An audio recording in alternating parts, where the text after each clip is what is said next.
tuzamurire Uwiteka Imana yacu ibiganza dushira hejuru tuyihereza icubahiro. Haleluya cyane, haleluya. Imana ishimwe cyane. Turanezerewe ku ndirimbo zihimbaza Imana. Ngiye gusenga kwakira Imana yacu tumaze kuramya. Uko bw'Ikana y'i Galilaya yarigaragaje nk'Imana. Aha hantu buri muntu wese wahaje kubone nk'Imana kandi adasubira yuko yaje mu izina rya Yesu Kristo. Utwigaragarize mu ndirimbo, utwigaragarize mu buhamya, utwigaragarize mu nyigisho, utwigaragarize mu busabane bw'abera, wigaragaze nk'Imana. Data mwiza, twaje dushonje kandi tunyotewe, utwuzuze nk'Imana. Urakoze kuri aha ngaha, urakoze kuri kumwe natwe, icyubahiro n'ikuzo byawe mu izina rya Yesu Umwami wacu. Amen. Amen, amen. Nuko mu maso hacu, mu buzima bwacu, twabaho mu buzima bwo kuramya Imana. Nibwo Imana twishimira kandi nibwo Imana tubera igisubizo gikwiye mu byo tuba dukenera byose mu buzima bwa misi yose. Nakiriye itorero ryose rya Power of Prayer Church. Mwakoze abaje bose ndabareba ndetse nkabona ariko hariho benshi bamwe basibye sinzi impamvu, ariko abahageze ababashishijwe uyu munsi mukahagera, Imana yo mu ijuru ibaha umugisha. Twakiriye abashumba bacu b'iri torero hano i Kigali, turavuze ngo ikaze n'Imana yo mu ijuru ibaha umugisha. Twakiriye abagize itsinda ry'abamama n'abagize itsinda ry'abagabo, turavuze ngo namwe hano mwegere n'Imana yo mu ijuru ibaha umugisha.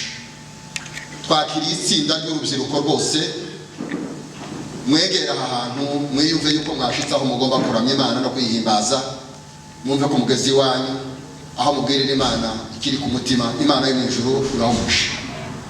Twakiriye abaririmbyi iteka batuje imbere muzo tubasha gukora byose. Ni itsinda riba rikomeye iteka ribanziriza ibindi byose kugira ngo byose bigende neza. Kuba mwaje mwabashishijwe n'Imana mukaza, Imana Data ibaha umugisha. Twakiriye na protocol nabo bamaze kuza uyu munsi, bakererewe niyo mpamvu ntabavuze no na mbere, bakererewe ntibadwakiriye mu gitondo. Muzaza muzinduka nizo bidukwiriye. Imana Data ibaha umugisha. Iteraniro ryose turabishimiye. Dufite abashitsi badusuye, dufite abashitsi bandi bari hagati yacu tudashobora kumenya, tudashobora gutahura, ariko nsaba yuko baza kuboneka. Turi kumwe n'abashumba bacu dukunda, twishimira. Uyu munsi ni nabo bari buze kutugaburiraho ijambo ry'Imana. Amen. Turi kumwe n'umushumba Pasiteri Pisi na Pasiteri Nyiriminege. Reka mbasabe muzubahiro byanyu muhaguruke.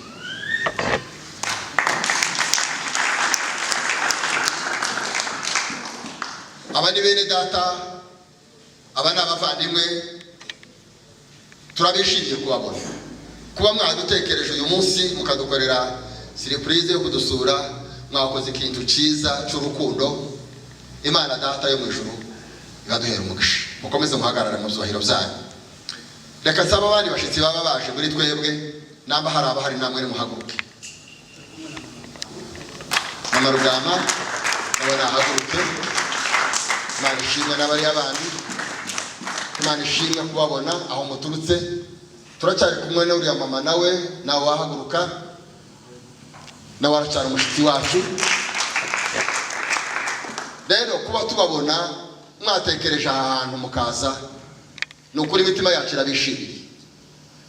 Turavuze ngo ikaze hano mu nzu y'Imana. Aha ngaha ni mu nzu mwa Data, aho twese twishimira Imana, aho twese dupfukama tukaramya Imana, aho twese tuzamurira Imana yacu icubahiro. Kuko aha ngaha si mu nzu ya buri wese yo kuvuga ngo ni mwanyanaka se cyangwa mwasenaka. Ni mu nzu y'Imana, aho tubwirira Imana ibiri ku mutima twebwe twese. Rero kuba mwaje muduteye iteka, reka nsabe itorero ryose mu byubahiro byanyu nimuhaguruke twakirane, kuko ari wo muco tugira iteka ryose. y'umushitsi aje akugana usuva ku ntebe wari wicayeho ugahaguruka ukamwakirana urukundo n'urugwiro. Biradukwiye rero iteka ryose kumenyera icyo kintu. Kwakirana burya ni impano nziza yerekana yuko ukuganye umwishimiye. Reka rero tubare gira twakirana muri ubwo buryo. Turaza kubara tuvuge ngo 1 2 3, tuvuge ngo turabakiriye mu izina ry'Imana Data, mu izina ry'Umwana, mu izina ry'Umwuka Wera. Twongere kandi tubare ngo 1 2, dukomere Imana yacu amashi cyane n'akaruru n'impundu tuvuga ngo Imana yacu irabikwiriye. 1 2 3, turabiyegereje mu izina ry'Imana Data, mu izina rya Yesu Kristo, mu izina ry'Umwuka Wera, ibane natwe twese. Amen. 1 2 3, dukomere Imana yacu amashi. Imana yacu ni nziza. Ni mu gitabo cya Kuva ibice 25. Reka duhere kuri uwo murongo tugarukire ku murongo wa 9. Igitabo cya Kuva uvuye mu itangiriro winjira muri Kuva, dusome mu izina rya Yesu. Sinzi namba wa musore usoma hari Thierry namba hari undi tawo hari 25 muri Kuva. Dusome. Uwiteka abwira Mose ati, bwira Abisiraheli banture amaturo, umuntu wese wemezwa n'umutima we azaba ari we mwakira ituro antura. Ibi abe ari byo mwakiraho amaturo: izahabu n'ifeza n'imiringa n'ubudodo bw'umukara w'akabayonga n'ubw'umuhengeri n'ubw'umuhemba n'ubw'ibitare byiza n'ubwoya bw'ihene n'impu z'amasekurume y'intama zizigishijwe inzigo itukura n'impu z'inyamaswa zitwa tahashi n'imbaho z'ibiti byitwa imishita n'amavuta y'amatabaza n'ibihumura neza, ibyo zo kuvanga n'amavuta ya elayo yo gusiga n'ibyo kuvangwa bigahinduka umubavu mwiza wo kose, n'amabuye yitwa shahamu n'andi mabuye yo guhundwa akaba ku mwambaro witwa efodi no ku mwambaro wo ku gituza, kandi bandemere ubuturo bwera nture hagati muri bo, muzabureme buse n'ibyo ngiye kukwereka byose, icyitegererezo cy'ubuturo n'icy'ibintu byabo byose. Amen. Haleluya. Kuko dufite abashitsi beza kandi twari dukumbuye, ni byiza yuko rero tuza kugira ngo dufate umwanya. Urashobora kubona wenda hari mpindura gahunda yuko twari dusanzwe wenda tuyobora kugira ngo ducunguze uburyo umwete. Aya magambo nsomye ni amagambo Imana yabwiye Mose uburyo agomba gutunganya n'uburyo agomba kwakira ibizarema se cyangwa ibizakora ihema ry'ibonaniro ry'abantu n'Imana. Amen. Amubwira ibisabwa, ariko aramubwira ahantu cyane nashatse kuvugaho ni ijambo sinja muri biriya byose, ndavuga ijambo gusa kubwira gukorana umutima mwiza.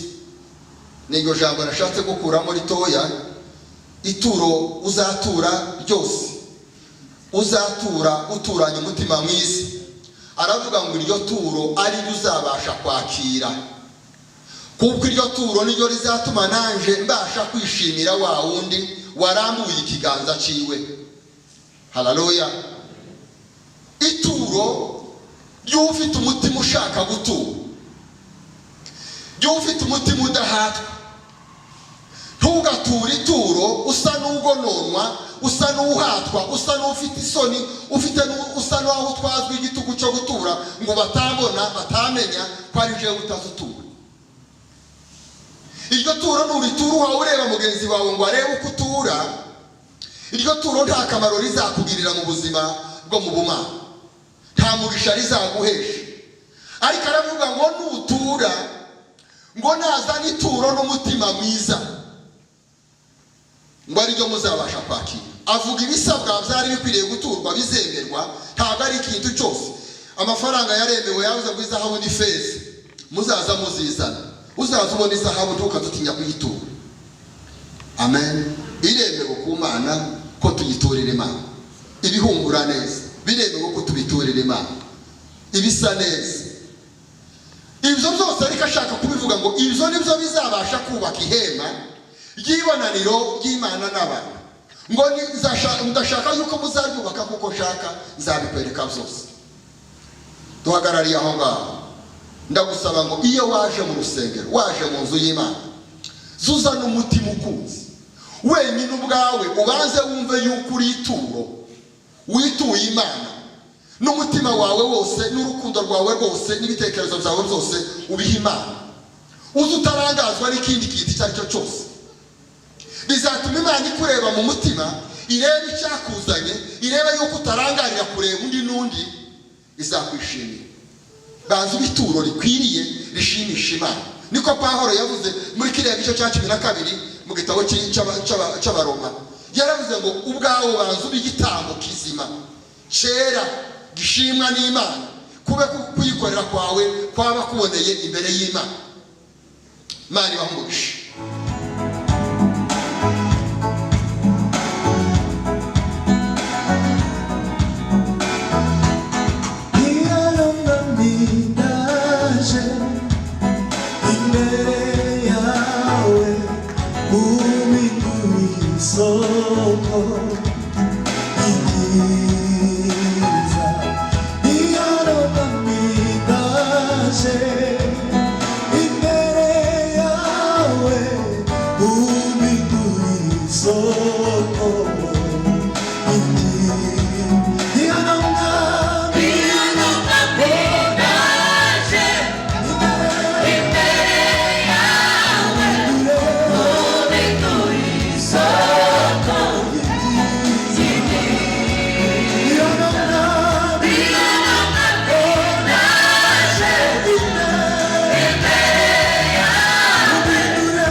Haleluya. Yesu ashimwe.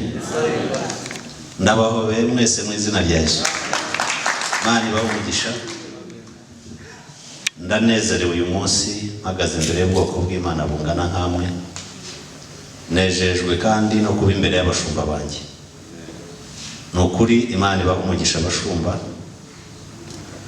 Murabizi aho mwasaza nahundi hari icyahindutse kinini kuva mwambera ababyeyi. Ndashima mu ncamake, shimye kubwa amashimwe atambutse kuko ni byiza. Umwana uherutse w'umusore anyibukije aho nakuriye. Bigaragara ko iwacu nubwo hatitwaga ruguru ariko hasaga na ruguru. Hari hamwe pastor byongeramo ati inka zaragishaga tugasiba ibintu nk'ibyo ngibyo. Rero Imana ibahe umugisha. Nje itorero ribizi, itorero y'abasuza rya Karangazi. Baranezerewe, baguwe neza, bambwiye ati ubaduhere intashyo, ntabwo bazibagirwa ibirenge byanyu kuri uriya musozi. Ntabwo byawusize uko waruri. Cyane cyane muyobowe n'abashumba, ariko korali Healing yakoze imirimo ikomeye cyane. Imana ibahe umugisha. Kibonge, Imana ibahe umugisha. Abataraho babwira uti Karangazi baracyanezerewe kandi baracyabakumbura. Bikunze mwagaruka. Rero abatanze nitwa Minega Shyaka, ndi umwana w'Imana. Biranezeza cyane umenye iyo nongeye kubitekerezaho nkumva mu bana b'Imana ndimo. Nkorera umurimo Karangazi mu itorero Power Prayer mu karere ka Nyagatare, riboneka Karangazi, tuguwe neza. Intashyo ni nyinshi, nakabaye mbasuhuza mu bundi buryo bwinshi, ariko ngiye kubasuhuza mu cyanditswe kimwe gikubiremo ibindi byose twakaganira umwanya munini kugira ngo tugire umwanya wo kwakira uko ibindi buri bikorwa n'umubyeyi wacu ugiye gutwigisha ari busigarane icyo gihe. Mu minota bampaye myinshi ndayikoresha mu rwose ndayisiga. Mushumba iminota mbwiye ni myinshi cyane nkurikije gusuhuza. Reka dusome igitabo cya Yuda umurongo wa mbere gusa.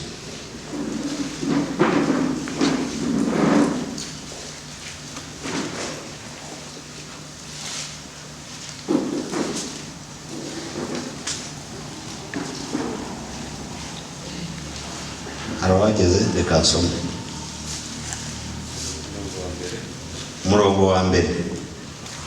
Aravuga ngo Yuda imbata Yesu Kristo kandi mwene se wa Yakobo, ndabandikiye mwebwe abahamagawe bakundwa, kuko muri mu Mana Data wa twese mukarindirwa Yesu Kristo. Amen. Amen. Amen. Tugiye kureba imvugo y'uyu mugabo. Ni urwandiko yandikiraga bene wabo b'Abayuda n'abandi bari mu itorero icyo gihe, wenda batari Abayuda, bari bamaze kwakira Kristo umwami n'umukiza mu bugingo bwabo, ubwo tayari bari bamaze guhinduka Abayuda. Yandikiraga abo bantu nk'uko muzi uwandika urwandiko wese atangira na adresse ye no kubibwira abantu. Mu mvugo ye rero harimo icyo ishatse kuvuga, nshaka kuba ari cyo mvugaho none. Aravuze ngo harimo ijambo ububata, avuze ngo ngiye Yuda imbata Yesu Kristo mwene se wa Yakobo, ariko icya mwene se sinyivugaho. Avuga ku rukundo, mwebwe abakunzwe kera. Aharahava asoza avuga icyo barindiwe, impamvu barinzwe ni iyi arayitubwira. Rero ndashaka kuvuga kuri ayo magambo atatu gusa. Kububata, kuki Yuda yitaga imbata? Icya mbere, Yuda ni izina ry'igisekuru, ibyo turabizi twese. Yuda ntabwo ari Yuda umwe wabambye Yesu, si Yuda oya, nawe yari afite iryo zina. Yuda ni umwe mu bantu bavukanaga na Kristo, bavubyawe na Mariya na Yosefu, nyuma y'uko Yosefu na Mariya bahabwa uburenganzira bwo kubana nk'umugabo n'umugore. Imana ivukiye iwabo, nyuma yaho habayeho kwemererwa umugabo n'umugore, barabyara none bagira umuryango. Abo ni bamwe mu bantu basanze bazi ko bakurikira Yesu, harimo Yuda. Rero kera ataruzura Mwuka Wera, yari azi ko ari mwene se wa Yesu. Nyuma amaze kuzura Mwuka Wera atahura ko nta sano agirana nawe, ahubwo Kristo yari Imana yaciye iwabo. Asanga yagize akamenyero kenshi uko ngo no bamupinze yabaye wa mbere. Igihe azura Lazaro ngo ibintu byarasakabatse ku musozi, Yuda arasohoka abaza ati ibyo ni ibiki? Bati uwitwa Lazaro arazutse. Yesu yumvisemo Yesu ati agizana ibindi yisubira mu nzu, kuko niyamwemeraga yarazi ko Kristo yagize ibibazo nk'umuntu yavukanye nawe. Icyambere uriya mugabo yatangiye ministeri afite imyaka 30. Wowe se umuntu mwabanye imyaka wenda bidatubwiye ko yari afite 28, umuntu mwabanye iyo myaka ejo yakubwira ati yewe na perezida wa Leta Zunze Ubumwe za Amerika na perezida wacu tugiye gukora Leta Zunze Ubumwe za Afurika, tegura diplome yawe, umuza atazi gusoma no kwandika ukabyemera? Ntabwo wabyemera. Umugabo atangiye kuvuga ibyo mu ijuru, abumvaga abayuda bari bamuzi nk'umuyuda mugenzi wabo batazi ko ari Imana ibiwabo, barimo na mwene se, basanze afite ibibazo, bamwumva nk'umunyabibazo, bamufata nk'uwacanganyikiwe, icyavuyemo baranamubambye kuko batabyemeraga ibyo yavugaga. Uyu rero mwene se we yabyanze cyane, ntiyabyitaho. Ariko igihe cyarageze kuko kijya kitukugerera, wicaye aha kubera ko wamenye Kristo. Igihe cyarageze amaze gutahura ko nta sano agirana nawe, niho yavugiye amagambo. Amaze kuzura Mwuka Wera asanga nta sano agirana na Kristo. Avuga ati kuri Kristo burya ni imbata, kuko nirwo rwari urwego rwa nyuma ku isi ruciriritse. Buri kindi yiyita imbata. Aravuga ati igihe Yuda imbata ya Yesu Kristo. Kubera iki? Uru rwandiko rwandikiraga abamuzi, yandikiraga imiryango yabo, yandikiraga abapinga nkawe. Arababwira ati igihe Yuda imbata ya Yesu Kristo utari mwene se, ahubwo muri bene se, muri bene data ni Yakobo, kuko na Yakobo ni mwene Yosefu na Mariya. Mvi nimwe na Yakobo, muramenye mutazongera kugereranya na Kristo. Nta sano ngirana nawe. Kristo ni Imana, njye ndi imbata. Ndasaba ko itorero rya Kristo muri iki gihe nyuma ya Covid na mbere yayo no gukomeza kwayivuga, nta bubasha Covid ifite ku bwoko bw'Imana. Uwabaye imbata ya Yesu Kristo, pastor amaze kuduha ubuhamya, kuko ari imbata yabwiye Imana, Imana irumva. Imbata ntiyigenga, imbata ntiyihitiramo, imbata ntiyifatira imyanzuro, imbata igengwa na nyirayo, nta bubasha yifiteho. Icyerekezo rero igihe cyose ubizi neza kuri imbata, baguha icyerekezo ariwe Mwuka Wera. Mwuka Wera yaguhaye icyerekezo, nta kibasha kukugonga no kukunaniza. Utaraba imbata yishimire kuba imbata. Aho ndahavuye icyo cyamara ukwezi tukivugaho, ariko reka ntiveho. Avuga ku kintu cyitwa ngo abakunzwe kera. Iyo usomye urwo rwandiko harimo amakuru menshi, ariko siyo ndashaka kuvuga kuri iyi nteruro ye gusa. Aravuga ngo mwebwe abakunzwe kera. Yarabizi neza, yari yarakurikiye amateka, yamenye igihe Nehemiya yazengurukaga inkike ari wenyine ari komanda, ntihagire umufata, asanga n'urukundo rw'Imana rwari ku bugingo bwe. Arakurikira reba igihe bacanaga umuriro bakawenyegeza 7, abahungu babajugunyamo bagasanga ni amafu. Wari wagera ahantu hari amafu, wari uvuye ku zuba, ahubwo bagezemo bumva ni mu mafu. Asanga urwo rukundo rw'Imana we yamenye ni urwa kera, guhera mu bisekuru by'iwabo barakunzwe. Ntabwo ati nimwe nandikira mwebwe abakunzwe kera. Haleluya. Yasanze barakunzwe kera. Yesu ugira ngo ngewe uyu munsi kuba mpamye ibi, Yesu ntiyamuze kera, mvuye mumva inshuro ntazi. Ndagira ngo wicara aho ubizi ko ufite urukundo rwa Kristo. Ahaburagaho gatubongereho. Yesu aragukunda, uko yarari niko ari kandi niko azahora. Ni wowe ubura kujyamo gusa ugatunganamo, asigaye urukundo rwe rugasenya ibikuta, ngo rucagagura ibihindizo by'ibyuma, rugakingura inzugi z'imiringa, ibitarakinguka bikinguke mu izina rya Yesu Kristo. Asoreza kuvuga icyo barindiwe. Nta kindi gitumye ukirirwa kigo, ni ukugira ngo uramye Imana neza. Yaravuze ngo murindiwe Yesu Kristo. Ntabwo turinzwe ngo twirate, ntabwo turinzwe ngo twiyemere, ntabwo turinzwe ngo tuvuge iby'ubutunzi, ntabwo turinzwe ngo tuvuge iby'ubukene bwacu, ahubwo turinzwe kugira ngo tuvuge Kristo. Turinzwe kugira ngo tukure abantu mu rupfu, turinzwe kugira ngo tuzane abantu mu bugingo, turindiwe inyungu za Kristo. Nicyo yashatse kuvuga. Kuba ukirinzwe ni inyungu za Kristo, ntabwo ari izawe. Witekereza ko kuba wongeyeho igihe ari igihe cyo gukora poroje zawe, wongeyeho igihe kugira ngo uhinduke by'ukuri, kuko nuhinduka by'ukuri abari babaswe bazabaturwa, imbata z'iwanyu zizabatuka. yo wabatutse karande ziragenda, yo wabatutse ibyari byarananiranye bibaho. Turindiwe izo nyungu n'ayo makuru mbashubujemo. Ndashoje muri Yesu. Bakoze n'abisi kubanyanye kandi ukomeze bane mu bwoko cyubaro n'icyana n'ibyo byose mu izina rya Yesu. Amen. Yesu ashimwe cyane. Ndishimye cyane muri iki gitondo, ndabashubuje mu izina rya Yesu. Mfite amashimwe menshi mu mutima, ariko kugira ngo ncunguze igihe umwete ko ndasezeranyije ko nkoresha igihe gito cyane, ndavuga bikeya. Ndashimira Imana kubwo abavandimwe baje, ntabwo bazanye. Pastor Peace ni mukuru wanjye batabizi, turanakurikirana ndetse yambwiye ko azaza, hanyuma Pastor Minega namubwira ko azaza. Buri umwe wese afite uburyo yashatse kugera hano ngo asure itorero. Ndabishimira Imana ko Pastor Minega ni inshuti yanjye kandi mumenye vuba, kubera ibihe twagiranye by'amasengesho kenshi turasengana, cyane cyane muri Covid byatumye twegerana tuba inshuti. Ndabishimira Imana kubwo yanyongeye inshuti ntarinzi.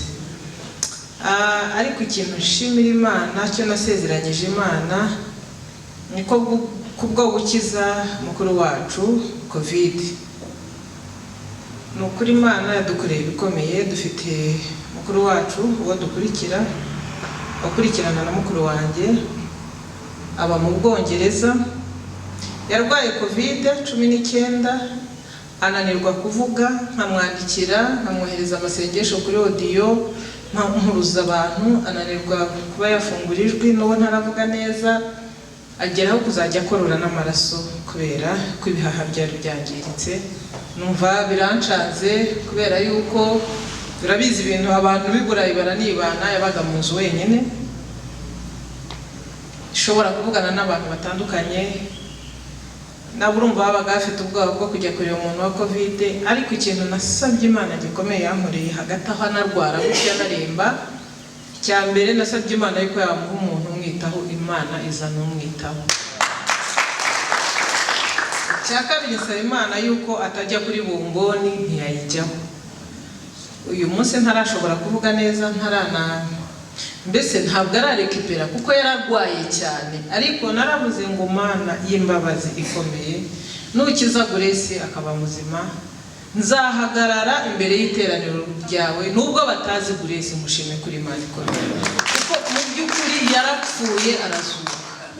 Ndashimira Imana yo mu ijuru, kuko reba ubundi gupfa n'ibisanzwe, aranakijijwe iwacu ntabwo ari naha. Ariko reba umuntu gupfa ari kure cyane, ari mu mahanga, ari wenyine, none ugatangira kubyibaza ukuntu byaba bimeze n'ukuntu byaba bihagaze, ukumva ubwabo urakwisha, ukavuga uti Mana irebera hose, nunkoreye iki gitangaza, nzashimira ko wakoze igitangaza gikomeye. Nta Imana icyubahiro, Imana ishimwe cyane. Patience yaraje hano arashimira, njyewe sinashimye, nanjye ndashimira Imana. Ndashimira Imana kuko Patience yahuye n'ibibazo bikomeye cyane mu kwiga kwe. Ari mu mwaka wa nyuma, agira ikibazo cyo kudashobora kugenda aho yigiraga byoroshye, amayira afunze, noneho bisigara bihenze cyane. Hari ababizi hano tubiziranyeho, icyo kibanza kigira uruhande rumwe. Aho Finaroma agerageje kugerayo, Covid imufungirayo, noneho na graduation nayo irayifunga, ibintu byose biba sitaka. Ariko Imana ni nziza kandi ihabwe icyubahiro.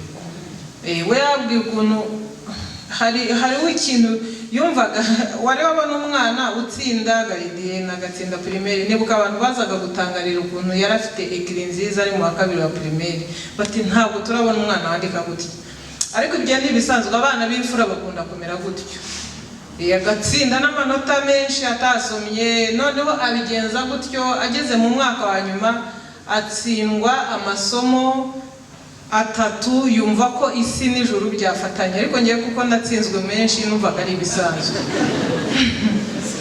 kuko we nangwa nawe yatsinzwe ari mu mwaka wa nyuma wa kaminuza. Twebwe twatsindwaga mbere, inka zagisha tukajyana nazo umwaka tukawureka, twahunga uwo mwaka tugasiba, hanyuma tukazarangiza primaire dufite imyaka 20. Ibyo ntabwo ngiye nabifataga nka feri ndende, ariko yageze aho habayeho ikibazo cyo kudashobora kwambuka hakurya no hakuno, mbona bibaye agiye kunanirwa kwiga, bintera koba.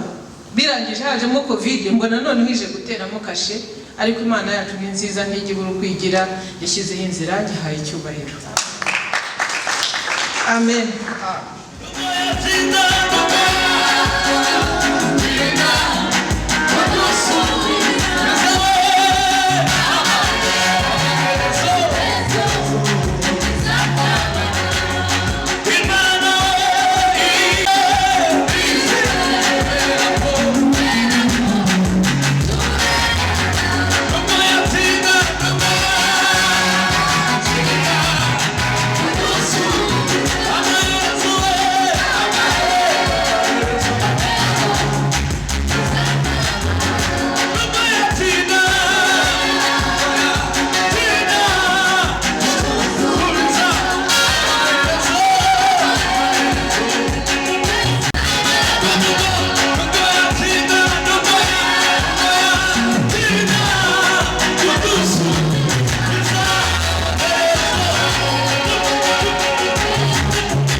haleluya ndabaramukije mu izina rya Yesu.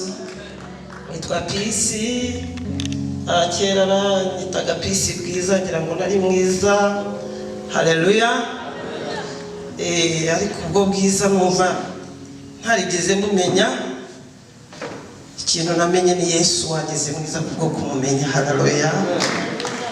Umudamu ufite abana 5, n'umutware umwe bita Pastor Peter Musisa, akunda gutambutsa inyigisho kuri YouTube vuga ku bintu bya Illuminati cyane. Amen. Abantu bakunda kujyangira ngo kuri YouTube wenda Musisa ashimwe cyane. Nkaba ntuye mu Mutara, maze imyaka 4 nari ntuye muri uyu mujyi wa Kigali. Ariko twebwe kuko iwacu twari abashumba, twasubiye mu kuragira inka mu gatusubiramo, ariko turakorera na Yesu. Ashimwe. Haleluya. Nkabandi mukuru wa Rebeka, buriya Rebeka zigukana inka zigudahira zikuhira.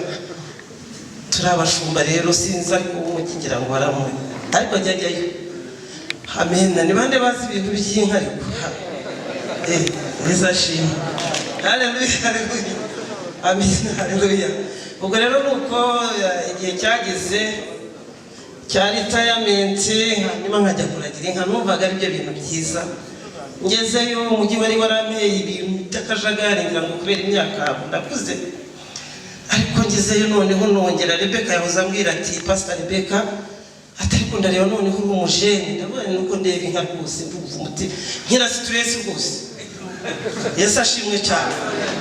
Hari ukuntu umuntu agura ibyo abandi bita iterambere ukabona kabisa biranga, ntabwo byinjije. Amen. Ntangiye kujya ndeba ibintu by'akajagari bihinda bikubita hanga televiziyo n'ubusi njya nikunda. Ntabwo njya nkunda ibintu by'amashusho biriya bya shusho. Yesu ashimwe cyane. Kandi nashakiye Kampala, maze imyaka 40 mu mijyi ba Kigali, ntabwo nzi ubuzima bw'icyaro. Muheruka nyine umukobwa kera mu myaka 20, ariko igihe kiragera. Amen. Imana usubirayo. Yesu ashimwe. Rero tukaba turi abakozi b'Imana, ariko tukaba turi n'abanyamutara. Hanyuma umutima w'Umutara rero iwacu ni Karangazi, ariko ngewe ndi hano nkaho Yesu yavukiye. Harya Yesu yavukiye mu buryo butemewe, bitwaga hari Galilaya. Ntabwo yari yemewe iyo karitsiye, ni nkuko hano ngira ngo mufite za Nyarutarama n'ahandi n'ahandi. Ntabwo mubizi se no muri Kigali hari mirwa, hariho n'indi mirwa myiza. Yesu ashimwe cyane. Ngira ngo na Kigali ifite ama district yagiye kujya yinwanira yandi harya mu Musanze, Rubavu, Nyagatare ni ya kabiri ngira ngo. Manishimwe. Minega rero buriya nubwo waba hatazwe, ariko buriya niwo mutima w'abantu baragira inka b'abantu mbehe aho twaturutse iwacu mu mubiri, ariko pana mu mwuka. Mu mwuka twavuye ku musaraba. Yesu ashimwe. Ubwo rero nkaba nshimye Imana guhagarara hangira mu bwo bwa mbere tugiye kuganira ku ijambo ry'Imana.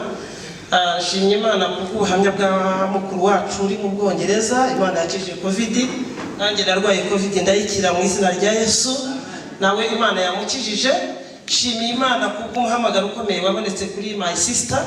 Ababyeyi bacu barabangirikani b'Igahini buzuye umwuka wera, data na mama.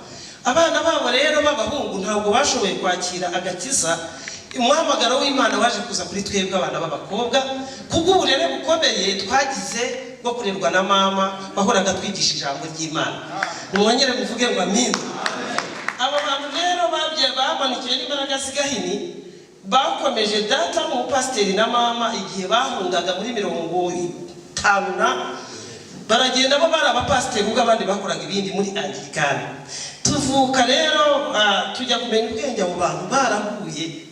Nge ndibuka papa wanjye mwa kawisi cyakiti cyayi mu karu, hanyuma ati badamu zana ka cyayi mu karu, ariko wisi koko naje kwireba nubwo ntigeze nibona mbonera sana cyayi mu karu koko. Maze gukora ku byo data yabikoraga nkiri muto, mbona kawisi koko washaka yaba yarabuyanywa kawisi cyakiti cyayi mu karu. Nuko rero data yari yarakijijwe, igihe kiragera ibihe bimumaramo imbaraga z'Imana, atangira kujyanywa kawisi.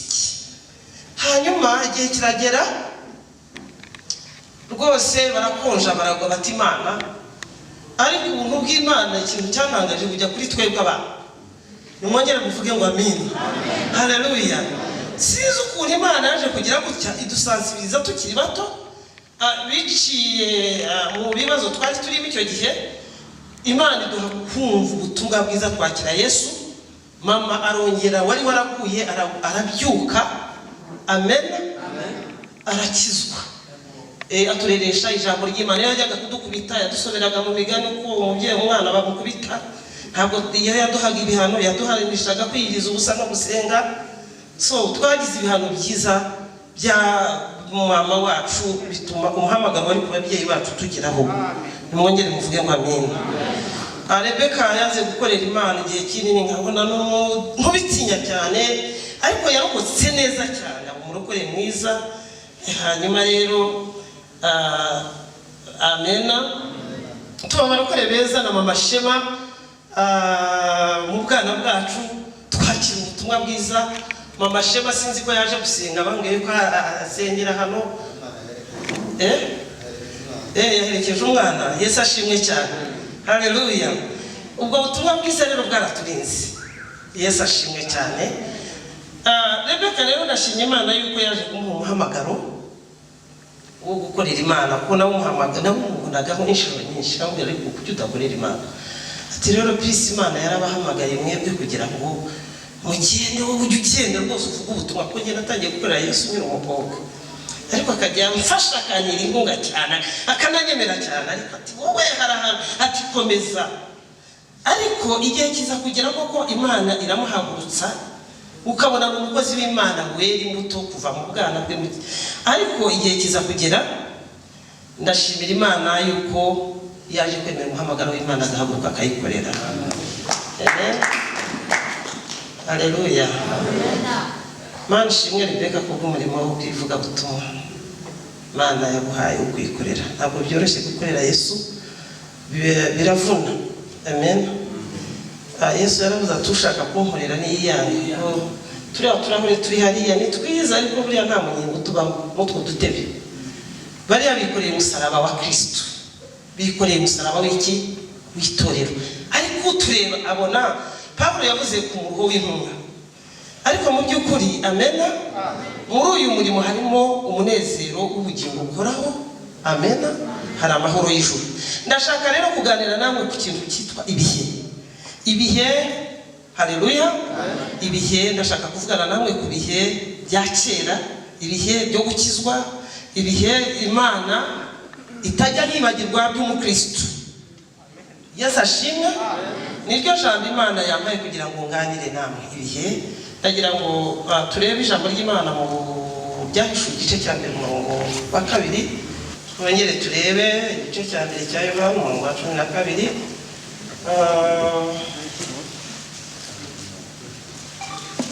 Wahageza dusomere Imana bahumugisha. Igice cya 2 umurongo wa 1. Bandikire marayika w'Efeso. Hamanure aho wandikire marayika w'itorero ryo muri Efeso uti ufashe inyenyeri indwi mu kuboko kw'iburyo, akagendera hagati y'ibitereko by'amatabaza 7 z'izahabu, aravuga aya magambo ati nzi imirimo yawe n'umuhati wawe no kwihangana kwawe, kandi nzi yuko utabasha kwihanganira abanyangeso mbi. Nuko wagenzuye abiyita intumwa kandi atarizo, ukabona ko ari abanyabinyoma. Uzi kwihangana kandi warenganirijwe, izina ryanje ntiwacogora. Ariko rero mfite icyo kugaya. hari imirimo myiza bakoze, ariko mfite icyo kugaya. Yego. Nuko waretse urukundo rwawe rwa mbere. Nuko waretse urukundo rwawe rwa mbere. Nukwibuka aho wavuye ukagwa. Nukwibuka ibyakuvuyeho by'umwuka. Wihane. Ukora imirimo nk'iya mbere. Ukora imirimo nk'iya mbere. Kuko nutabikora. Zaza huri. Ntabwo nzabura kuza. Huri igitereko cy'amatabaza cyawe ahaco ntutihana. Ariko rero ufite icyo ngushimira nuko wanga imirimo y'abanikorayiti iyo nanjye nanga ufite ugutwi niyumve iby'umwuka abwira amatorero. Haleluya. unesha nzamuha kurya ku mbuto z'igiti cy'ubugingo kiri muri paradizo y'Imana. Amen. Haleluya, haleluya. Yesu Kristo uko yari ari ejo uyu munsi niko azahora. Ijambo ry'Imana reka turisengere. Imana nziza mu izina rya Yesu, ijambo wamushyize ku mutima n'ibihe, uburyo tutagomba kwibagirwa ibihe byacu bya mbere na Yesu. Niyo mpamvu mpagaze hano gusaba kugira ngo Umwuka Wera ntaba ari njye ayobore akanwa kanjye, kugira ngo ibyo wifuza kuganiriza itorero ryawe Mana birigereho. Nuko rero ndacyaha imbaraga z'umwijima mu izina rya Yesu Kristo, ndahamagara imbaraga z'Umwuka Wera kugira ngo zihagarare nanjye muri uyu mwanya wa none. Aha urakoze Data mu izina rya Yesu. Amen. Hano ndabona ijambo ry'Imana ririmo rivugana n'itorero ryo muri Efeso. Aratangira ashima ati nzi imirimo yawe myiza, ati nzi yuko washoboye kurondora abahanuzi b'ibinyoma ukabamenya, ati nzi yuko washoboye kurobanura ibintu byinshi, ariko rero hari ikintu nkugaya. Hari ibihe bya kera wagiranye nanjye, hari ibihe bya kera wagiranye n'Imana, hari impano z'Imana wari ufite, hari uburyo wakoreragamo Imana, ibi nabiguhanira. Ariko rero nutiha nzaza aho uri nkure igitereko kitabaza ahacyo, urindagire itara ry'Imana rizime, ube birindi, utangire kujya wigana abandi barokore. Yesu ashimwe. Yesu ashimwe cyane. Umuntu iyo yavangiwe, iyo nta yerekwa ry'Imana rimurimo, iyo ajya gutegura inyigisho ahera kuzo runaka yigishije, iyo ajya kuvuga iby'Imana yakoze arabanza kumviriza ibyo abandi bavuga, kuko mu mutima we nta yerekwa, nta kintu gishya Imana izana mu bugingo bwe. Yesu ashimwe cyane. Atangira kuba umuhanzi nk'abandi wavuyeho amavuta y'Imana, atangira kwambara nk'abandi bahanzi, yewe n'amajwi akayagorora, kandi yayagorora ugasanga n'itorero ntacyo rirafashijwe. Nimwongere muvuge ngo amina. Amajwi akarushaho kuba meza. Murumva abaririmbyi bajya bavuga amina hano. Yesu ashimwe cyane. Munitonda abaririmbi bishyira hejuru cyane, kuko niko kazi Satani yakoraga. Amena. Mumbabarire. Yesu ashimwe. Haleluya. Nabaye muririmbyi igihe kinini, maze imyaka nakishwe 8 sinzi mwabara imyaka maze muri uru rugendo. Amena. Uru rugendo rumazemo igihe kinini, nabaye muririmbyi, nabanye abaririmbyi bagwa, Imana irabareka bapfa nabi baraseka. Yesu ashimwe cyane. Ibyo dukorera Imana byose bigomba kuba birimo ubwiza bw'Imana n'Umwuka Wera. Iyo ibintu by'Imana bijamo akamenyero bikazamo ubwenge bw'isi, inshuro nyinshi Imana irakureka. Haleluya. Muzi abantu Imana yagiye irekagira ngo muzi umugaragu w'Imana bitaga igihe Abisirayeli basabaga Imana abandi, Imana bahasabu.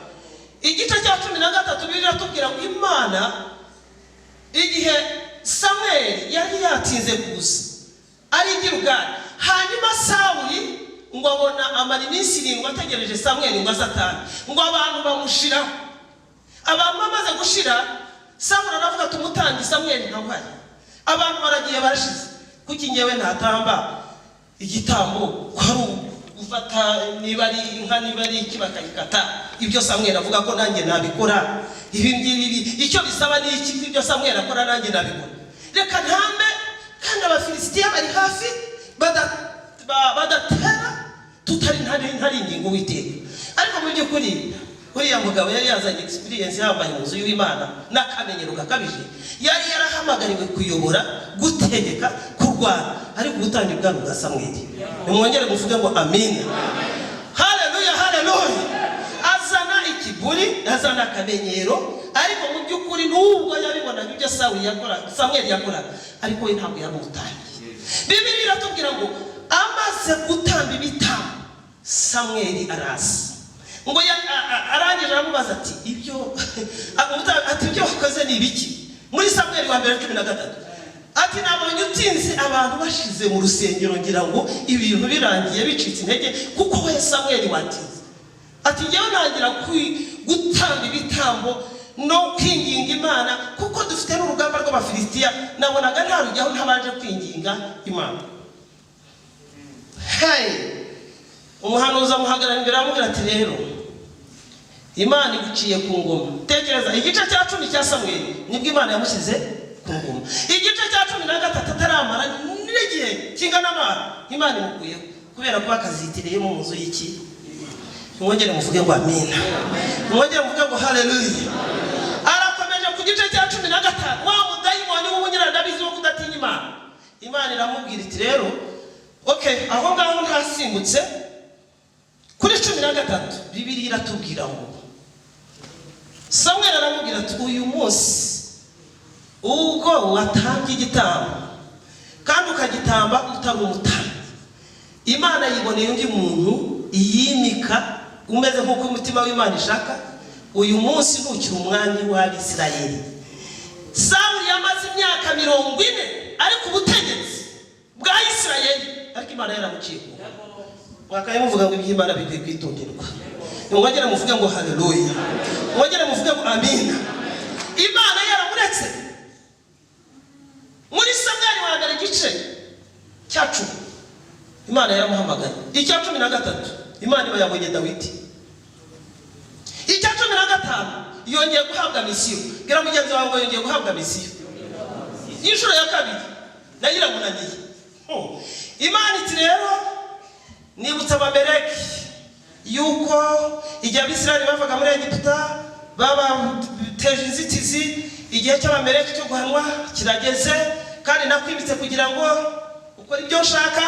None rero utoranye ingabo ujye ku rugerero wice Agagi, wice inyamibwa, abagore beza, intama z'Abameleki, buri kintu cyose cy'Abameleki, yaba umugore mwiza, yaba umwana, yaba inka, yaba ntacyo ushaka kubona. Imana imuhaye second chance yo gukora. Agiye biratubwira ngo yica ikintu cyose gifite iminkanyari. N'inka zose zarwaye ruha, ariko inka nziza zitarwaye ruha ngira ngo bazita ngo iki, inka nziza zigezweho bayiza abazungu zazinde z'udusumba Inyambo wenda reka tuzike tuvuge zigezweho za .com. Izi .com hariya ngo niki Frizone, hari inka zigezweho nga, hari n'ibigori bigezweho bita hybrid. Mwongere muvuge ngo amina. Ibintu byose bimwikora na buhanga. Haleluya haleluya. Yica utuntu twose dupfuye, izarwaye ruhahara zica, abagore b'inkanyari bashaje arabica, abakobwa beza arabarokora, abahungu beza basa n'ababeza arabarokora. Umwami w'Abagadi nawe ngo yari ifura cyane nawe aramurokora.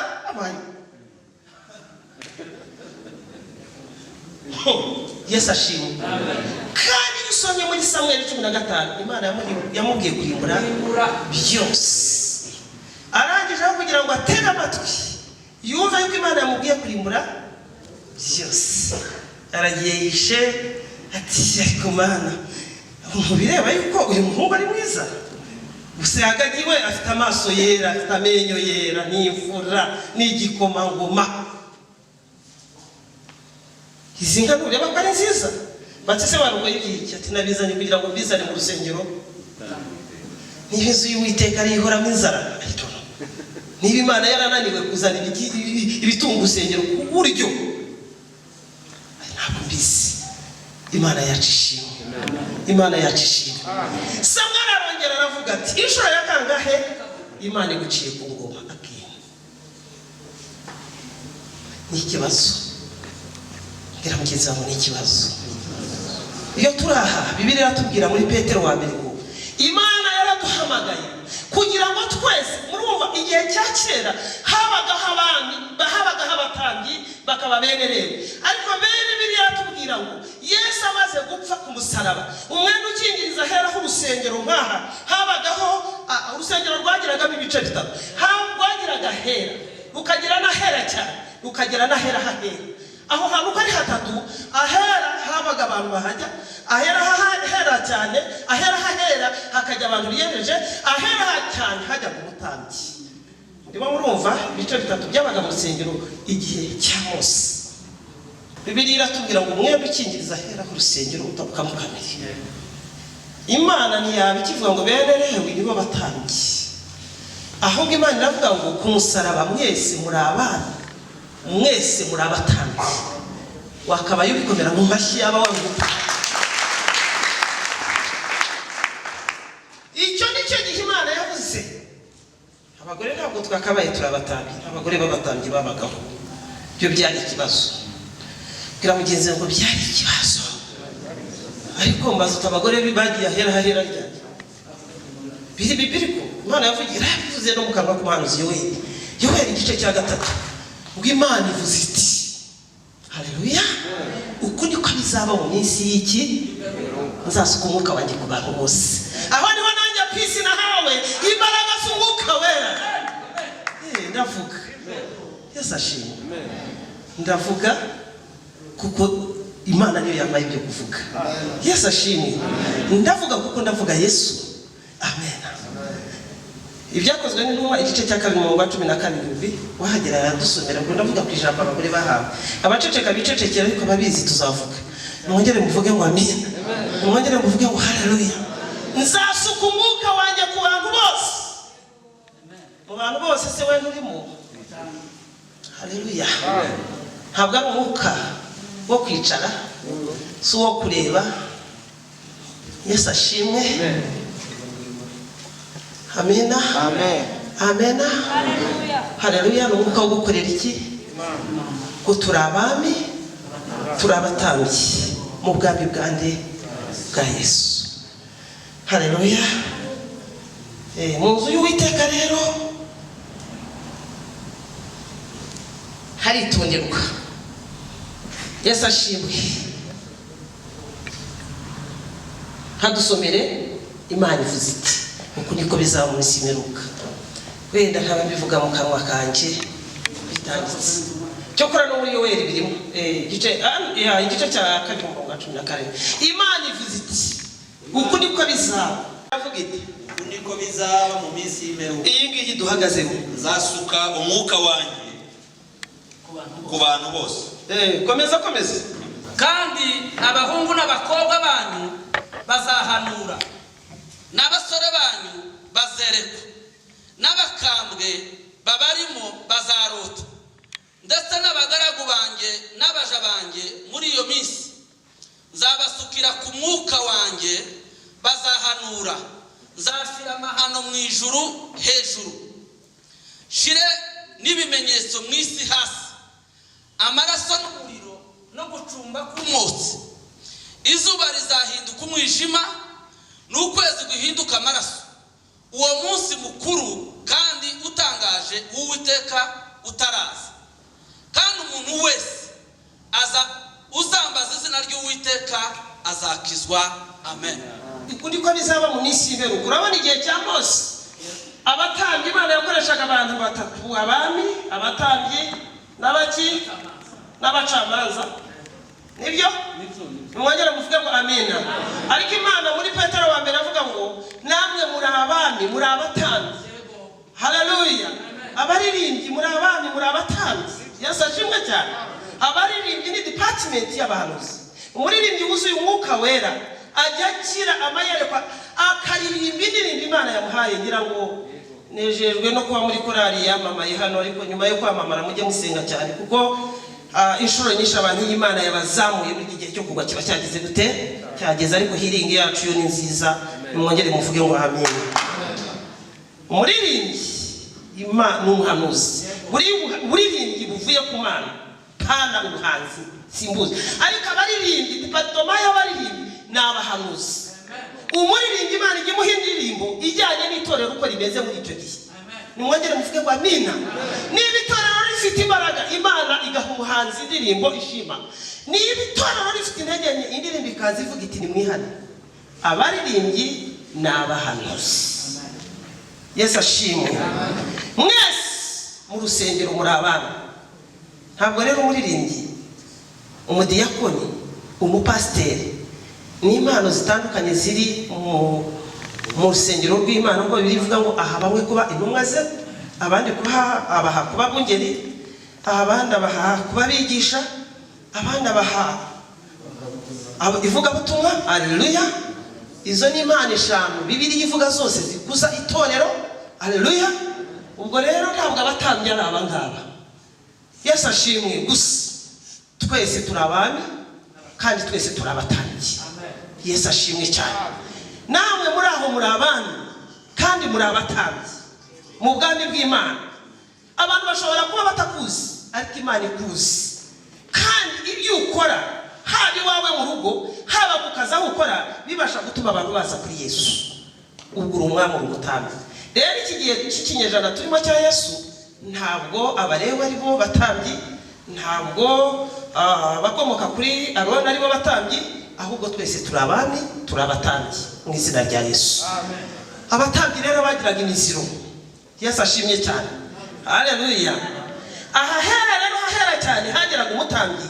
Iyo yahageraga yakoze icyaha, bamuzirikagaho umugozi, akaza yahagera yakoze icyaha agapfa. Ariko Yesu amaze kuza, kuko yazanye urumva ubuyobozi bwa Mose bwari ubw'amategeko, bwari ubwo gukora icyaha, utatamba igitambo inyana, inuma y'intungura itarengeje umwaka, ikintu kitagira inkovu, nicyo batambaga kugira ngo bemererwe Imana ibababarire. Niba narasambanye ubwo nkazana ngwino hano, nkazana wenda ureke yita inyana y'ishashi itagira iki nenge, nkayivugiraho ibyaha byanjye, narasambanye, umutambyi akayifata akayica, ariko nkashyira ibyaha nakoze, narishe, naribye, narasambanye, nakoze amarorerwa, nkabishyira kuri iyi nyana. Barangiza umutambyi akagenda akayibaga, amaraso akameneka, kuko nta cyaha babarirwaga nta maraso agize gute. Imana irareba isanga ibyo ntibyarukura abantu. Ubuyobozi bwa Mose Imana ibukuraho, izana ubuyobozi bwa Yesu bw'imbabazi n'urukundo. Nimwongere muvuge ngo amen. Imana iravuga iti noneho igihe cya Mose bakoraga ibyaha, umuriro waramanuka gukica muri uwo mwanya, ariko igihe cya Yesu ni imbabazi. Hari umunsi umwe gusa w'inzigo w'amateka, umuntu uwo ari we wese azaca imbere y'intebe y'imanza akabazwa ibyo yakoze. Nimwongere muvuge ngo amen. Niyo mpamvu abantu baza mu rusengero bakanegurana, bagatuka, bakivugira ibyo bashaka, bakitahira. Ni igihe cy'imbabazi. Haleluya. Umuntu akaza mu rusengero rwose yabaye kaganga rwose, akaga gukizwa. Kera muribuka Mose, abakozi b'Imana nk'aba, uwo bita Miriyamu, uwo bita wari umuririmbyi kazi, n'uwo bitaga Aroni, baramuneguye ngo yarongoye umugore w'umunyamahangakazi, kandi kuko yari yararongoye umumidiyani-kazi, kandi mu mategeko y'Imana bitemewe. Ariko byaterwaga na sadepa, ngira ngo mu Bafaransa niko bivuga, byatewe n'impamvu. Ni Igifaransa kizima mvuze. Yesu ashimwe cyane. Haleluya. Mose yarongoye umumidiyani-kazi kuko yari impunzi ahuze Farawo. Murimo murabyumva? Haleluya. Ntabwo ndi gusubira inyuma ngo mvuge uko babaye abaretwa, uko baje muri Egiputa. Ntabwo nabishobora. Amen. Bya bindi nyigisho ukwaye. Atangiye rero kujya areba ko karengane, nk'uko nyina yamureraga akamubwira, babyeyi baraha mujye mubwira abana banyu ko ari abarokore, mubabwire ibyo abarokore bazira. Ndahamya yuko umuvizioneri wawe iyerekwa rikomeye cyane Mose yagize yarihawe na nyina. Iyo nyina ataza kumusobanura yuko ari umuheburayo, aba yarakuze azi ko ari umunyegiputa. Nimwongere muvuge ngo amina. Amaze kubona igisuzuguriro cy'ubwoko bw'Imana, Mose yarahagurutse atangira kurwanya abasuzugura Abisirayeli. Bibiliya iratubwira ngo yari amaze imyaka 40 arahunga ajya mu gihugu cy'Mesopotamiya kwa sebukwe bitaga Yetro. Kwa Yetro aho rero niho yakuye umugeni. Ntabwo umugeni aba yaramukuye muri bene wabo. Ariko igihe kiza kugera, Miriyamu na Aroni baramunegura ngo yarongoye umugore w'umunyamahangakazi, kandi koko Imana yari yarababujije. Ariko ntibyabujije Imana kubahana, kuko Imana yari izi impamvu za Mose. Nimwongere muvuge ngo amen. Nimwongere muvuge ngo haleluya. Nubwo Imana yabivuze, ariko Mose yari afite uburenganzira burungurwa umunyamahanga, kandi ntagire umuhangara, kandi ntihagire umutinyuka. Ariko murumva, Yesu ashimwe. Amen. Yesu ashimwe. Amen. Mose yari afite ubudahangarwa. Njya nibuka Imana imubwira ngo reba kiriya gihugu ntabwo uzakinjiramo, wowe na Aroni, kuko mwakubise ku rutare kabiri murakaye, ntabwo mwerekanye kwera kwanyu. Igihe amaze gupfa, Bibiliya iratwereka ngo Satani aza kuburana intumbi ya Mose. Ahageze marayika y'Imana aravuga ati genda Satani, uyu ni umugaragu wanjye. Bibiliya itubwira yuko Mose yashinguwe na marayika kandi ku musozi bitaga Pisiga, kuko yari umugaragu w'iki. Muramenye abagaragu b'Imana mujye mubarika. Bwira mugenzi wawe ngo ntugatinyuka abakozi b'iki b'Imana, ujye ukora ibindi byose. Haleluya. hari impamvu power prayer yavutse, uko yatwise nuko yavutse. Amena. Iyo nuko yatwitse simbizi, uko yavutse simbizi. Yesu ashimwe. Izo nzego uko zagiye zibyara power of prayer. Umuntu wari wese waza muri power of prayer aba agomba kubyubaha kandi akabyunamira, kuko Bibiliya iratubwira ngo nubwo Dawidi Imana yamwimitse ntabwo yigeze atinyuka Sawuli, nubwo Imana yari yaramuciye ku nkono, kuko yari yarimikishijwe iki? Amavuta. Mwongere muvuge ngo amen. Mwongere muvuge ngo haleluya, haleluya. Yesu ashimwe cyane. Yesu ahabwe icyubahiro. Ugasanga umuntu ntavogera ubuyobozi bw'umudugudu, umuntu ntashobora no kuvogera ubw'akagari, ariko ku rusengero winjira nk'uko ubonye, kuko umwe mukingiriza hera ku rusengero wagize gute? Uri mu mbabazi, uri mu buntu. Ariko Bibiliya itubwira muri Zaburi 50 ngo ibyo urabikora nka kwihorera, ukibwira ko mpawe nawe, ariko igihe kizagera byose, igihe cyanjye nikigera nzaguhana mbishyira imbere y'amaso yawe uko bikurikirana. Bakristo mwongere muvuge ngo amen. Mureke tube maso, twubaha urusengero, twubaha inzu y'Imana, nubwo ari igihe cy'imbabazi, nubwo ari igihe cy'ubuntu, nubwo ari igihe umwe ukingiriza hera urusengero watabutsemo kabiri, twese tukaba turi abami n'abatambyi. Haleluya. Ariko muri twebwe hari imiyoborere. Nta gihe Imana yigeze hamagara abantu ngo ibure gushyiraho imiyoborere. Imana yahamagaye Adamu imugira umutwe, Imana imuha Eva amukura mu rubavu, umwana ajya hasi. Nta kintu cy'Imana yigeze irema ngo ibure kugishyiraho ikintu bita ubuyobozi. Nimwongere muvuge ngo amen. Nibande bavuga ngo haleluya, haleluya, haleluya, haleluya, haleluya. Amen, amen, amen. Ibihe bya kera rero, amen, navuze natangiye vuga haleluya, urukundo twakundaga Imana rwa mbere ntirugacogozwe n'ibihe turimo tunyuramo, ntitugacogozwe n'abakristo gito duhura nabo, ntitugacogozwe n'inyigisho z'ibinyoma duhura nazo, ntitugacogozwe n'ayo magambo abantu benshi baravuga ngo kuko turi abana. Amen. Ariko hari abasore bafashijwe. Nangwa nta mwabonye umukecuru nawe, amen, umeze nka haleluya, amen. Mwihangane namwe. Yesu ashimwe cyane. Niba mwafashijwe muvuge ngo amen. Haleluya. Ariko umukecuru nawe aravuga dia, ntimugaseke mu rusengero ni bibi cyane, bibi. Amen. Haleluya. Pastor yabivuze. Pastor wavuze ijambo uti mba numva nakwidunda hasi, nushaka kuzitunde hasi. Aha ni mu nzu y'Uwiteka. Amen. Umugore wasetse Dawidi, Bibiliya iratubwira ngo yapfuye atabyaye. Yes. Yesu ashimwe cyane. Nta mwana yigeze agira. Erega ntabwo ari ahantu ho kuza tukigira abadiplomate ngo dufite za PhD, dufite ibyo bisigara hariya. Haleluya. Aha na inyota zose n'amaranka yawe yose uyasiga, hano umuntu uri hejuru ni Yesu wenyine. Mwongera muvuge ngo amen. Ntabwo uzi uburyo waba ukomeye ngo ariko bwose, ariko mu rusengero ururuhije umukristo. Mwongera muvuge ngo amina. Uri umukristo, amategeko y'ijambo rigenga abakristo rirakugenga kandi rirakuyobora. Kandi ni waguzamenya ko wibeshye, kandi nta ugukuzeho, nta nukubwiye ngo kiragutye. Mwongera muvuge ngo amina. So mubwiriza 5 umurongo igice cya 4 umurongo wa 14. Niba muri abakristo ndabaha ibyanditswe. Amen. Yesu ashimwe.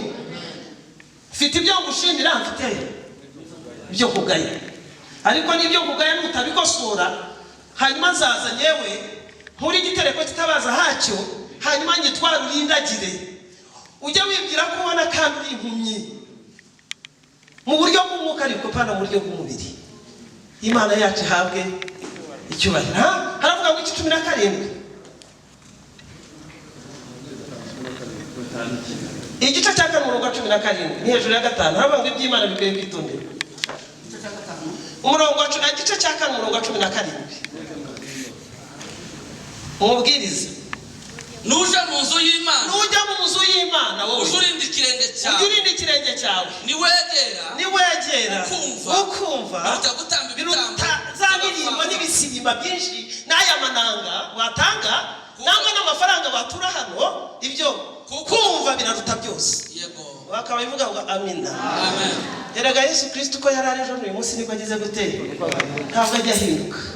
Uko abantu buzuraga umwuka wera kuri igihe cya Pentecote, ntabwo igihe cy'Imana amen amen bajya buzura umwuka wera mu gisirimu no mu iterambere. No, umwuka wera uko abantu bamuzuraga igihe cya Pentecote, abantu bakamanuka bakihana ubusambanyi bwabo, abantu bakihana ubwicanyi bwabo, abantu bakihana ibinyoma byabo. N'uyu munsi wa none umwuka wera yamanutse, nta kindi Bibiliya iravuga ngo yemeza abantu iby'ibyaha. Nimwongere muvuge ngo amina. Isi n'ijuru bibasha guhinduka, ariko biratubwira ngo ijambo ry'Imana ntizigera rivaho. Iby'Imana niwegera ukumva biruta iki? Ibitambo. Muri ibyo bitambo harimo amafaranga, muri ibyo bitambo harimo gusimbuka tudakirijwe. Nabyo ni byiza kandi twari dukwiye kugira gute? Niwegera ukagira gute? Muri Timoteyo wa mbere Bibiliya iratubwira igice cya 4 ngo ndagutwongerera amaso y'Imana mu ya Kristo Yesu uzaciraho iteka abazima n'abapfuye. Ubwiriza abantu ijambo ry'Imana, ubabwiriza ufite kwihangana, kuko igihe kizaza amatwi y'abazaba barya badashaka kumva ijambo ry'Imana. Hadusomeye wa mbere igice cya 4 wa mbere n'uwa 2. Murongo wa mbere ndagutongera niko hatangira. Aravuze ngo ndagutongerera mu maso y'Imana no mu ya Kristo, no mu maso ya Kristo Yesu uzaciraho iteka abazima n'abapfuye. Uyu Yesu azaboneka, azaza kwiba ingoma ye. Ubwiriza abantu ijambo ry'Imana, ubwirize abantu ijambo ry'Imana, ugira umwete mu gihe no mu kidakwiriye. Gira umwete wo kuvuga, uhane, uteshe, uhugure, gira kwihangana no kwigisha. Kuko igihe kizaza, kuko iki gihe turimo batazihanganira. Iki gihe turimo abantu ntibashaka inyigisho nzima, barashaka prosperity, ahubwo kuko amatwi yabo azaba barya yifuza kumva ibibanezeza. Aho gukunda iki?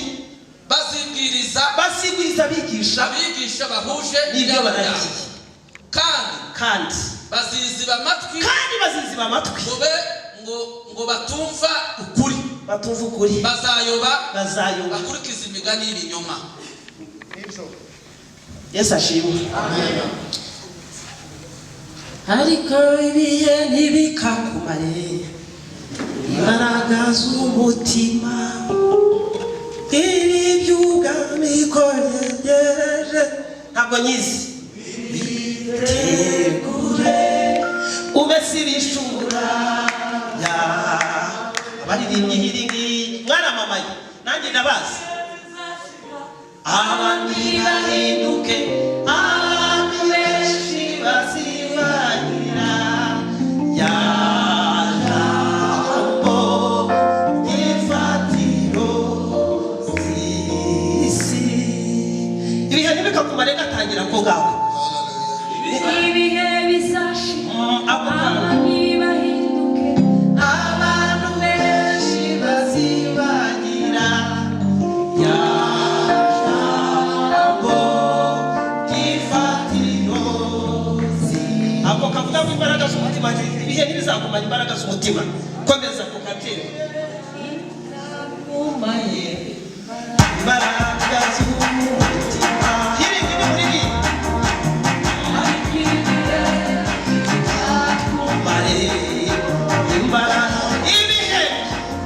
Ibihe by'iterambere ibihe by'ubusirimu,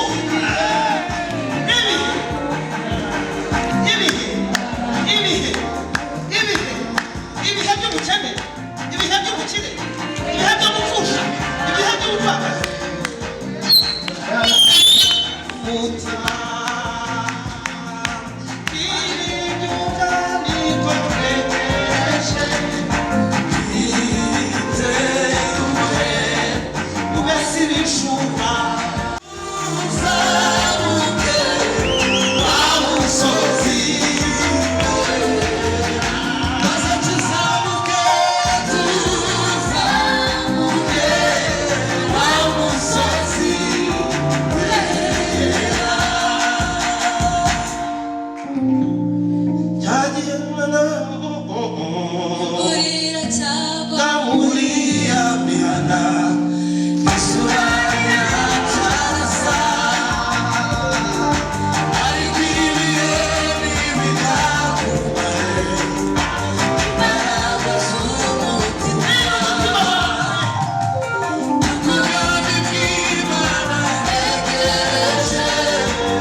abantu buzuye umwuka wera bari bameze nk'abasinzi ngo bararambarana bikubita hasi kubera ubwiza bw'Imana.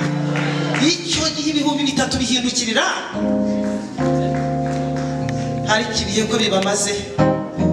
Turashaka gukizwa nk'abo muri Amerika, turashaka gukizwa nk'abo mu Burayi, turashaka kurana twinyonga bo dutya kandi ubundi wa mugani twagiraga dutya.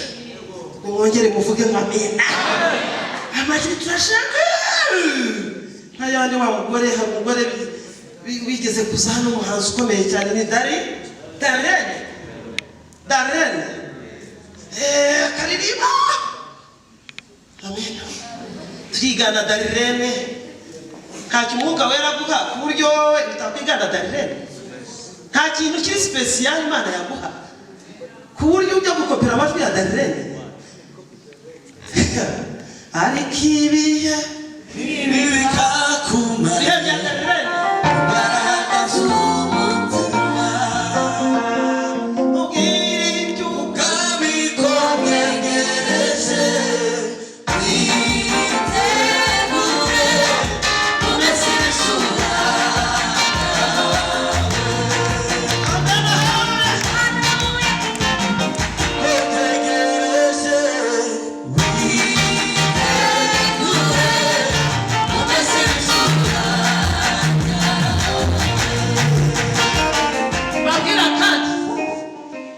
Ndicara ibihe mwibuke ibihe bya kera, mwibuke ibihe mwagiranye n'Imana, mwibuke urukundo. Bibiliya tubwira ngo abamwembereye bose bakizera izina rye yabahaye ubushobozi bwo kubyarwa n'Imana. Abo ntibabyawe n'ubushake bw'umugore, nta nubwo babyawe n'ubushake bw'umugabo, ahubwo babyawe n'Imana. Twabyawe n'Imana, twabyawe n'Imana direct. Niyo mpamvu Imana yavuze ngo uyu munsi muri abami. Hearing, ndashaka kumva mukomeza gushayininga, ariko mwongere muvuge ngo amina. Ariko niba mushaka gushayininga cyane, mwirinde amajwi ya Darlene. bashaka amajwi y'umwuka wera mwongere muvuge ngo amina niwe nzi wenyine ubundi ni ubuhenzi Darlene nawe ntabwo ari mubi nakomeza y'Imana yagize gute yamuhaye namwe mukomeza yanyu nibande bavuga ngo amina nibande bavuga ngo haleluya yerega guhimbaza Imana ntibisaba icyongere igisirimu nta formula reka mbere kubyo nta formula soba Yohana igice cya 4 murongo 24 Bibiliya iravuga ngo igihe kiraje Yesu avugana n'umusamariya ubwo abasenga data bamusenga kubiro mu nta yindi formule ni ukuri ibyo ukora biva mu mutima wawe niko kuri haleluya ibi ukora biva mu mutima gusa nimwongera muvuga ngo amina igihe kirageze ndetse kirasubiye Yohana 4 murongo 24 ubwo basenga data bamusenga muki kuko data arashaka abo bonyine ko aribo bamusenga abo ntabwo ibyo ntacyo bisaba nta mibare bisaba birasaba ukuri bigasaba umwuka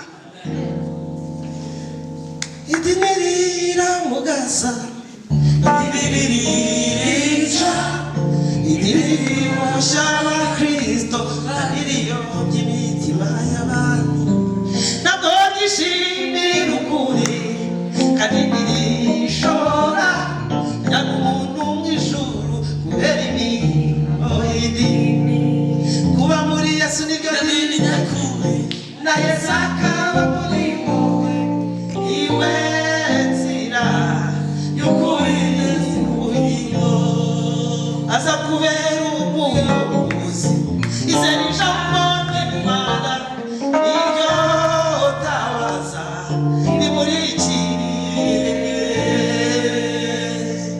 nubwo waba umupantekoto ukoroso umuyisira katolika n'ayandi yose nabyo bimaze udafite Yesu reka gukomeza kubijyanya abarisayo bishe Yesu bishingikirije ku mategeko n'iyindi mihango y'idini kuba muri Yesu niryo dini nyakuri akaba muri wowe iwe nzira y'ukuri n'ubugingo aza kubera umuyobozi izera ijambo ry'Imana iryo tabaza rinyereka aho nkandagira ijambo ry'Imana niryo tabaza rinyereka ibyo nkora niryo tabaza nibwira ibyo nkora nta muntu mpamabwiriza nta wundi umbwira ibyo gukora ijambo ry'Imana niryo rimbwira ibyo gukora haleluya haleluya bakristo b'idini n'ibikuri abandi n'ibyapa bavuga ibyo badakora bakayoborwa na kamere ndi kwinjira mu rusengero Mana babuza abandi kwinjira mu bwami bw'Imana bavuga ibyo badakora bakayoborwa na kamere bavuga ibyo badakora barabwiriza ngo gusambana ni icyaha barangiza bagaheheta bavuga ko kwiba ari icyaha niba banyereza imisoro bavuga yuko kubeshya ari icyaha ntibatinya no gufata agatuti bakavuga ngo Yesu yambwiye kandi atavuga